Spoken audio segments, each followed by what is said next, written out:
اعوذ باللہ من الشیطان الرجیم بسم اللہ الرحمن الرحیم اللہم صلی علی سیدنا و مولانا محمد وعلی آلہ و صحبہ وبارک وسلم۔ تحریک منہاج القرآن پر حضور نبی اکرم صلی اللہ علیہ وآلہ وسلم کی بے پناہ نوازشات ہیں۔ حضور نبی اکرم صلی اللہ علیہ وآلہ وسلم کی ان کرم نوازیوں میں سے سب سے بڑی کرم نوازی تحریک کے مرکز پر قائم شدہ گوشہ درود ہے۔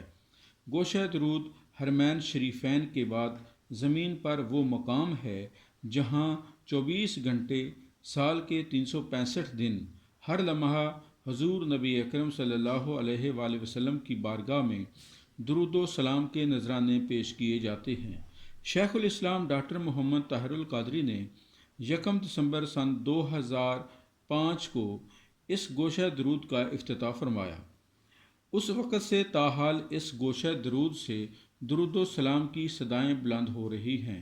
دنیا بھر سے افراد 10 دنوں کے لیے گوشہ درود میں گوشہ نشینی کے لیے حاضر ہوتے ہیں، دن بھر روزہ رکھتے ہیں اور 24 گھنٹے مسلسل آقا و مولا حضرت محمد مصطفیٰ صلی اللہ علیہ وآلہ وسلم کی بارگاہ میں درود و سلام کے نذرانے پیش کرتے ہیں۔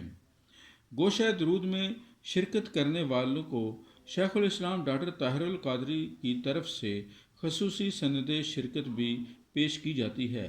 جب سے گوشہ درود کا آغاز ہوا، بغیر کسی تعطل کے مسلسل دور دراز سے ہزاروں افراد حضور نبی اکرم صلی اللہ علیہ وآلہ وسلم کے مہمان بن چکے ہیں اور کئی خوش نصیب اپنی باری کا انتظار کر رہے ہیں۔ تحریک منہاج القرآن کے مرکز پر شیخ الاسلام ڈاکٹر طاہر القادری صاحب کے دفتر میں ابتدائی طور پر گوشہ درود کا آغاز کیا گیا۔ بعد ازاں مولا روم رحمۃ اللہ علیہ کے روضہ مبارک کے ماڈل پر گوشہ درود کی پرشکوہ عمارت منارۃ الاسلام کی تعمیر شروع ہوئی، جو اب تکمیل ہو چکی ہے۔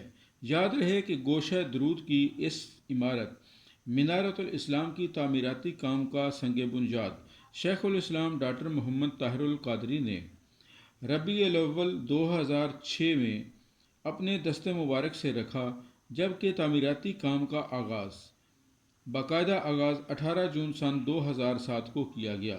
یہ تعمیراتی کام ماہر انجینئروں کی نگرانی میں مکمل کیا گیا۔ منارۃ الاسلام کے ساتھ صوفہ ہال بھی تعمیر کیا گیا ہے، جہاں پر حاضری دینے والے عاشقان رسول صلی اللہ علیہ وآلہ وسلم کی رہائش کا بندوبست کیا گیا ہے۔ گوشہ درود پر حاضری دینے والے لوگوں کے تمام اخراجات کی ذمہ داری تحریک منہاج القرآن کے ذمہ ہے،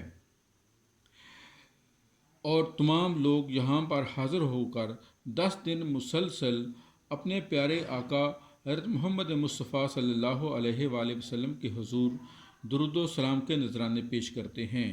اللہ تبارک و تعالی ہمیں بھی عشق مصطفیٰ صلی اللہ علیہ وآلہ وسلم کی شمع اپنے دلوں میں جلانے کی توفیق عطا فرمائے، آمین۔ چراغ علم یوٹیوب چینل کی یہ ویڈیو اگر آپ کو پسند آئی ہے تو ضرور اس کو دوستوں سے شیئر کیجئے، لائک کیجئے اور چینل کو سبسکرائب کیجئے۔ اللہ تعالی ہم سب کا حامی ناصر ہو، آمین۔ اللہ حافظ۔